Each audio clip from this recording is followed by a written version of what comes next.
many of the nonprofits are not spending the appropriate time and effort in good governance practice. And its ramifications can show in their results. So governance involves people, structure, and documents. When you look at people, we have leaders that are elected by our membership.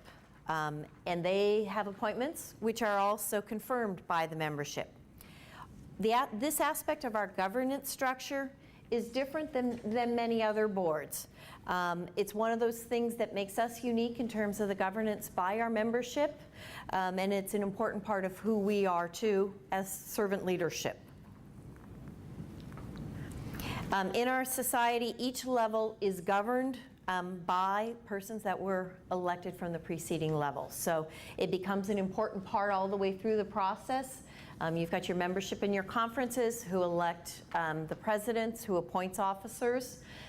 Those individuals take care of electing at the district level, which goes to the diocese and into the national level. So it happens in all aspects. It's very similar all the way throughout the organization. It follows the basic covenants of the rule. So as we look at the structure, each level is there to provide support and assistance to the level that they support. So if you think about it, the conferences make the decisions on how they help at the local level, but it is through the district that the district council supports their efforts, as well as they become a group that make decisions to help govern that group below them. And it follows that same way when you go to a diocesan level and then to a national level. So any of you have been to a national meeting, you've watched the process even of how the national committee members, the council presidents, go through the decision process of voting new resolutions, changing bylaws, all of those sorts of things. It is again by that elected body that represents us throughout. And I think the important thing is to remember that councils exist to support and assist those groups, okay? That's a very important part. It can be very easy to get caught up in your activities and forget about the conferences. But at the end, we're there to support the conferences and the work that's being done by the membership in terms of service to the poor. So our district, so there are items, a lot of reference in this. We'll talk about the rules, bylaws, our basic governing documents. And it helps to define how we organize and how we establish ourselves. So district councils are formed with a minimum of 3 conferences, typically up to 15 conferences. That would form a district. And once there are 3 or more districts in a diocese, that's when you naturally start forming your diocesan council, whether it's diocesan or archdiocesan council. And that then moves up to the level of the national council.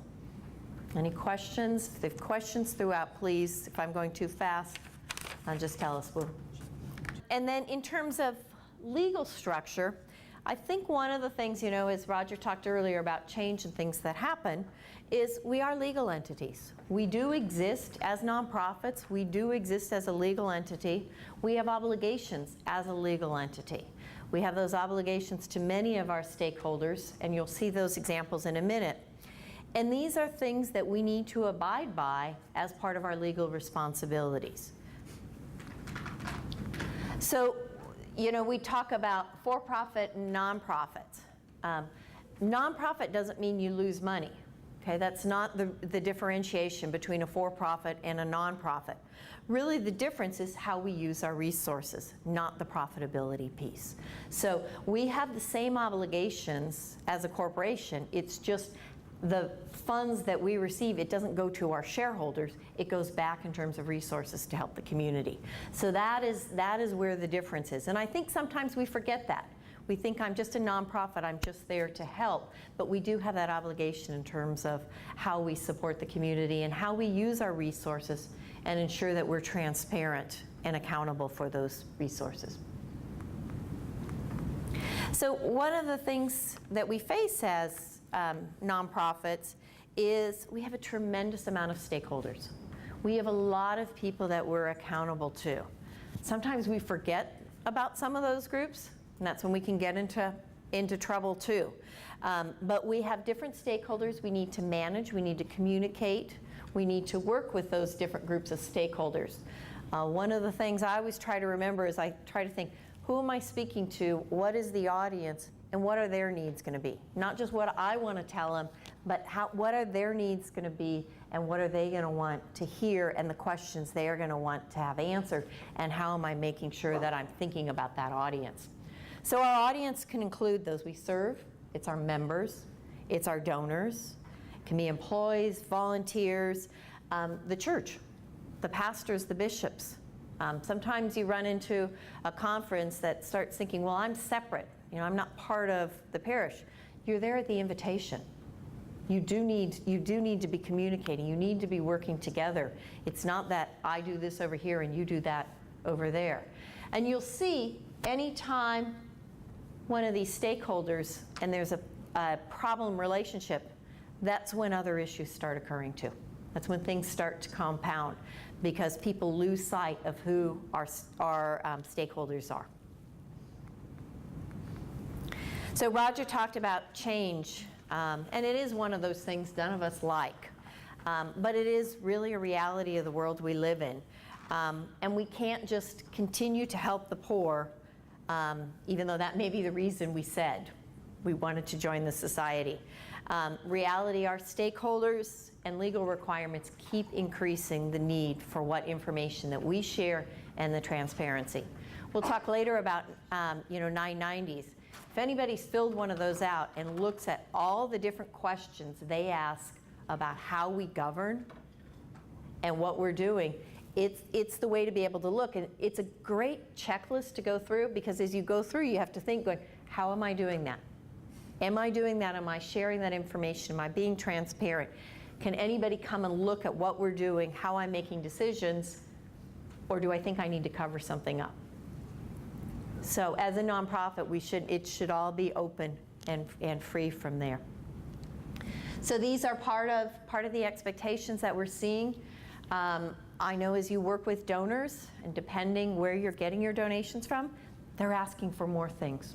They're looking for not just saying, oh, I'm doing good. They're looking for how are you doing good? What are the impact? What are the outcomes and results of what you're doing? So as we talk about governance documents, these are some of the basic ones we'll be going through. The rule is our primary governance document.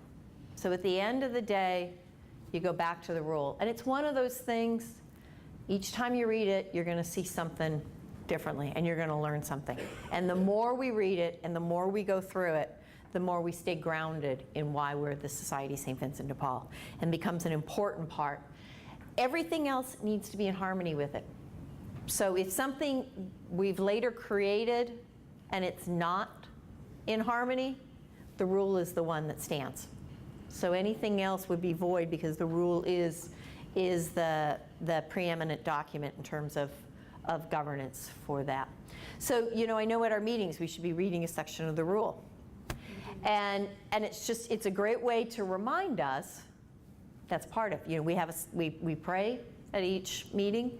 We should be reading a section of the rule. It helps you remember that is why we are Vincentians and what we are doing. And so I know at our council meeting we've been going, I have a board meeting on Monday, and I was looking going, okay, where are we going? And the next one talked about new members, and I'm like, how perfect. It's a great opportunity for us in our council.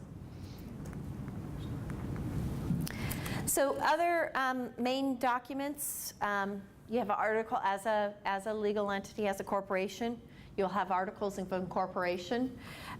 Those are what establishes us as a legal entity. They provide basic information. They're not necessarily or totally in depth of every aspect of how you operate. You'll see a lot more of that in your bylaws. And it's driven by what is required in your state laws. So it determines what is to be included.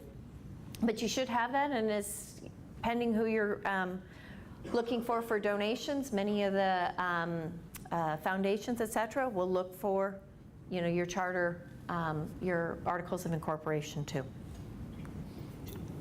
So our bylaws are subordinate to the articles of incorporation. They're general ways in which the corporation governs itself.